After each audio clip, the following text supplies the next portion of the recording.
Hey future RN, let's talk about one of the most tested medication classes on the NCLEX, diuretics. I mean, you're going to see these everywhere, especially in questions about heart failure, hypertension, and edema. So today we're going to break it all down, the types, how they work, the side effects, what to monitor, and all that crucial patient teaching. By the end of this, you'll be able to answer those questions with total confidence. Welcome to ClearPath NCLEX, your go-to for high-yield content that's going to help you pass on the first try. Okay, so here's what we're going to cover. We're going to make sure you know absolutely everything about diuretics so you can just crush those NCLEX questions. We're talking types, mechanisms, side effects, monitoring, and of course, that super important patient teaching. Ready? So, here's our roadmap for today. First, we'll cover what diuretics are, then jump into the main types. After that, it's all about side effects and monitoring, followed by essential patient teaching. And to wrap it up, we'll do a quick practice drill and hit the key takeaways. Let's get started. Okay, Section 1. Let's start with the big picture. What are diuretics? So, in the simplest terms, a diuretic is a medication that helps your kidneys get rid of extra fluid and sodium from the body. Basically, it makes you urinate more. A really easy way to remember this for the NCLEX is this little memory trick. Diuretics make you dry inside. Simple, right? Okay, so why do we even use these? Well, they're a go-to for a bunch of really common conditions. Think about it. Heart failure, where you've got all that fluid retention and edema. Diuretics help get that fluid off. High blood pressure, less fluid in the pipes means less pressure, so that makes sense. We also see them used for chronic kidney disease, and even for some really serious stuff like cerebral edema, which is swelling in the brain. All right, let's get into the real meat of this. This is your NCLEX blueprint right here. We're talking about the main diuretic types. You've got to know these inside and out. Okay, so let's walk through this chart. First up, we have the heavy hitters, loop diuretics. The classic example here is Furosemide, which you probably know as Lasix. These guys work in the loop of Henle and are super potent. They get rid of a lot of fluid, which is why we use them for things like heart failure. Next, we have thiazide diuretics, like Hydrochlorothiazide or HCTZ. They work a little further down in the distal tubule and are a top choice for managing hypertension. Then we've got the potassium-sparing diuretics. Spironolactone is the big one here. The name says it all, right? They work in the collecting duct and they spare potassium. And finally, there's a special one called osmotic diuretics, like Mannitol. This one's used in critical care for things like cerebral edema. Okay, this next section, this is probably the most tested concept when it comes to diuretics. We're talking side effects and monitoring. This is where those tricky NCLEX questions are going to come from, so let's really dial in. So the number one thing you need to understand about diuretic side effects is how they affect potassium. It really boils down to two groups. You've got your potassium-wasting diuretics, that's going to be your loop diuretics like furosemide and your thiazide diuretics. They cause the body to lose potassium, which can lead to hypokalemia or low potassium. Then you have your potassium-sparing group like spironolactone, and guess what? They do the exact opposite. They cause the body to hold on to potassium, which can lead to hyperkalemia or high potassium. This distinction is absolutely crucial. Let's dig a little deeper into this. For loop diuretics, you're watching for that low potassium, hypokalemia.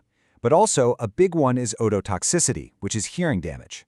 Dehydration and low blood pressure are also huge risks. For thiazides, again, you've got hypokalemia.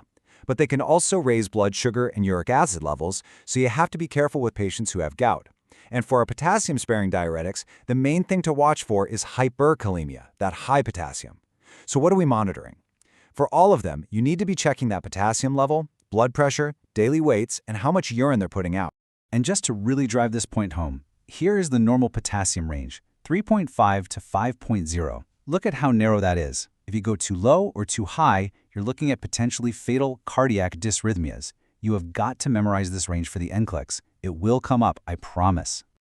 All right, so we know the meds, we know the risks. Now let's talk about how we keep our patients safe. These are the high-yield safety and teaching points that you'll definitely see on your exam.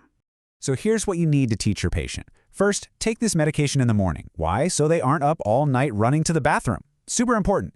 Next, they need to monitor their weight every single day and report any big gains, like 2 to 3 pounds in one day. Teach them to follow a low-sodium diet, because sodium makes the body hold on to water, which is what we're trying to get rid of. Tell them to change positions slowly to avoid getting dizzy. That's orthostatic hypotension.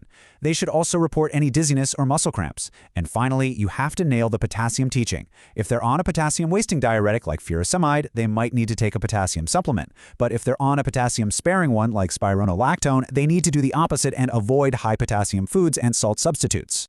Okay, you've soaked up all that information. Now it's time to apply what you've learned with a few practice questions.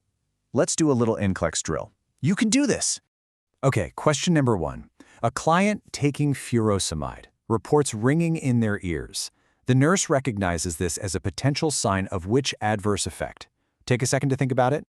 And the answer is ototoxicity. Remember, that ringing in the ears is a huge red flag for hearing damage when you're giving a loop diuretic like furosemide.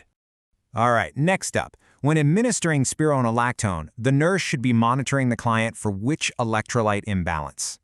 The answer here is hyperkalemia. Spironolactone is our potassium-sparing diuretic, so it holds on to potassium, putting the client at risk for high levels. Okay, one more.